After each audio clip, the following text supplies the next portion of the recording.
Hello, fellow internees. Well, I couldn't go for my normal exercise around Bang Wad anymore because they've closed it down. I had heard that they'd also shut the beaches in Patong Beach, and so I assumed that they've shut them around the island. So I thought, well, I'll take a ride into Patong Beach and check things out, and this is what we found. Okay, I'm just had a nice, relatively safe ride down to Patong Beach. Relatively safe because there's hardly anyone else on the road.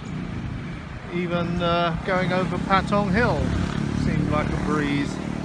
Knock on wood, I don't have a wreck on the way home, but here we are. And they have closed the beaches now. And at least they put a date on this one, 10th of April. So that may give me a clue as to how long my Bang Wad Reservoir walk is going to be closed for. But of course, I'm sure Thailand is no exception to Britain. They close something and they say date X, but date X may come and go, you know, it's all down to the situation at the time, you know. So anyway, this is a very rare thing, something that no one's ever seen before, and well, let's hope they never see again. That's a completely empty beach.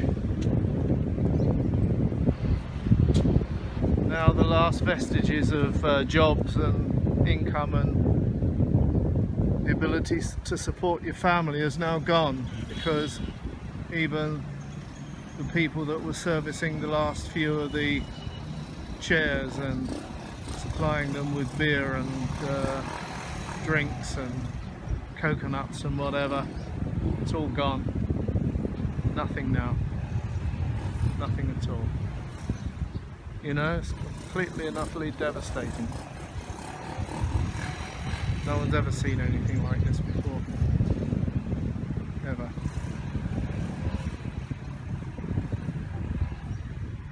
Enjoy the quiet, that's all there is to enjoy. I tell you, even though I'm abstaining as much as I can from drinking, when they open the bars again I'm going out, that's for sure, for a celebration. But whatever, let's have a walk around town. If this wasn't so tragic, it would be funny. You've heard me banging on about this before, with after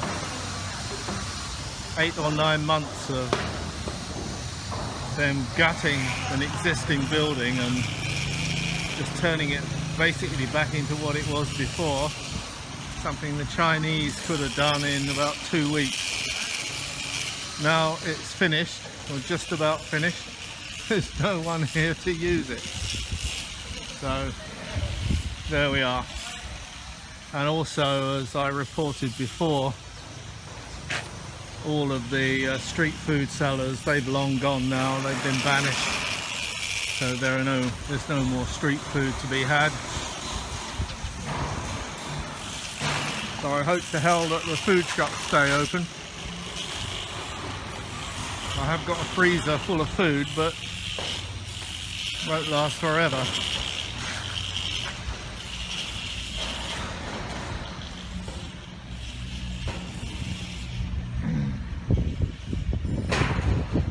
Temporary closure, yes, let's see how long it lasts.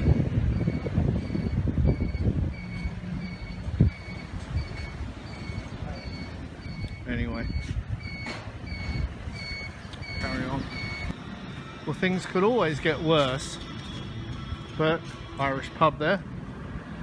Things could always get worse, but I must be honest, the last time I came down here I thought it was quiet, but there are many fewer people around now than there was then. Immigration still got some people. The last people trying to I don't know, extend their visas, I guess.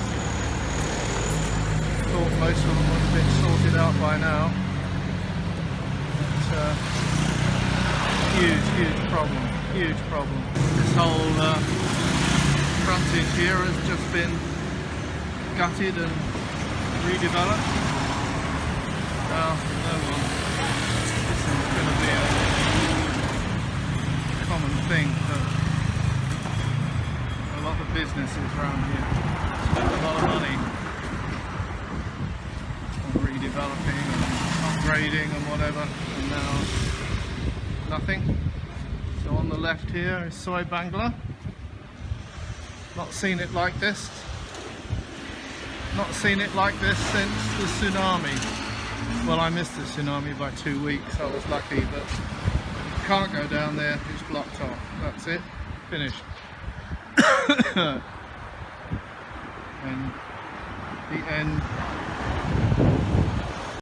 Because there's no one around, I found myself wandering down a street that I would never normally go, and outside one maybe hotel there was this vehicle, and there was a kind of a Honda theme going along, so maybe this is a very, very early Honda, and it's been in Sathorn Beach longer than I have. It's rusted to buggery, but it's such an amazing vehicle, and a really dedicated person could maybe put it back to the way it used to be in all of its glory. Well, even when it was in its full glory, it was dodgy, I suppose, but such an interesting find.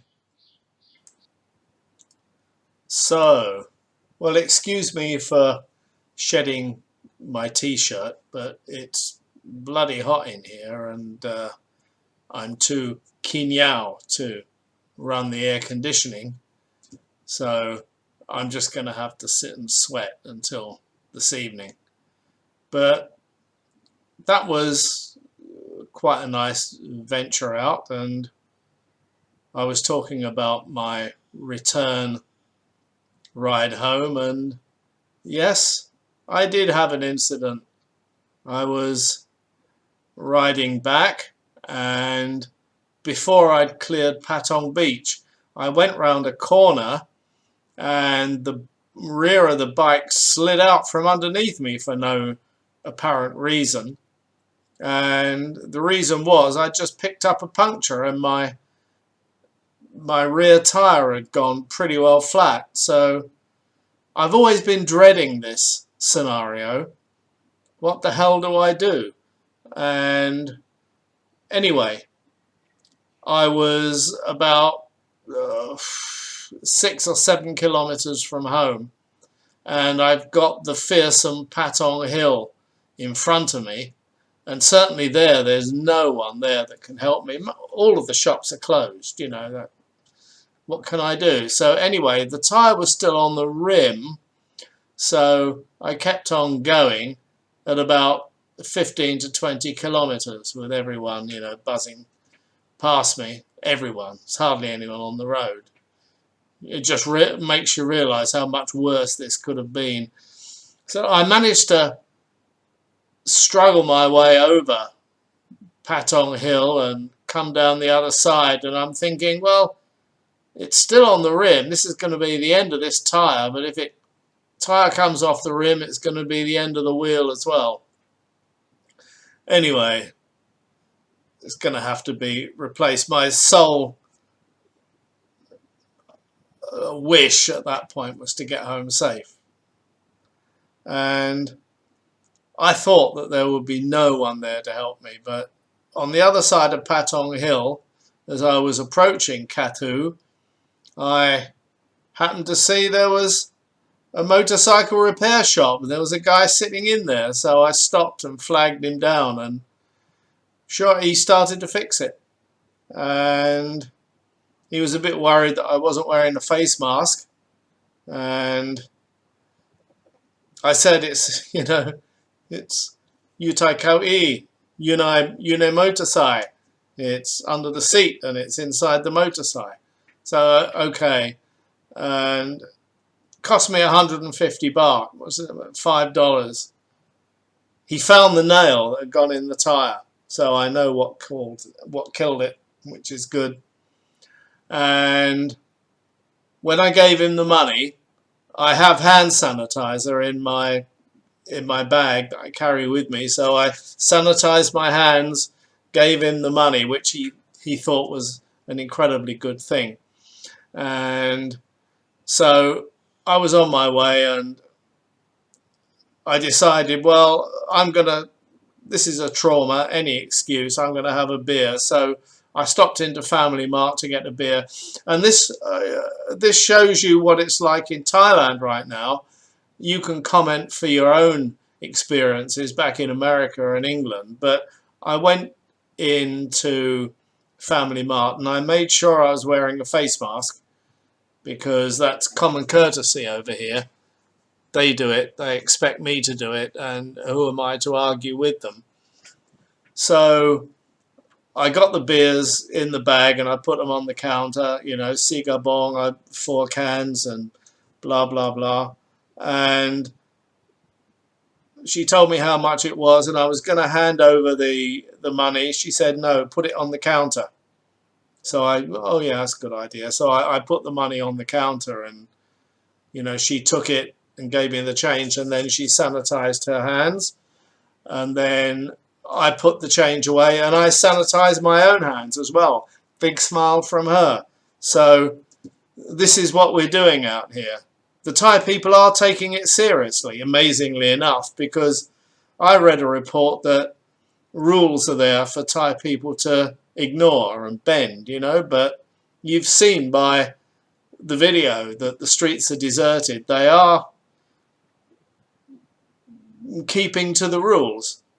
There's hardly any phalang like me left to break them. So anyway, I got back home safe, and now I haven't got to worry about fixing the bike, which I thought I would have to. Anyway, there we are. A day out. Hope you enjoyed it. Bye bye.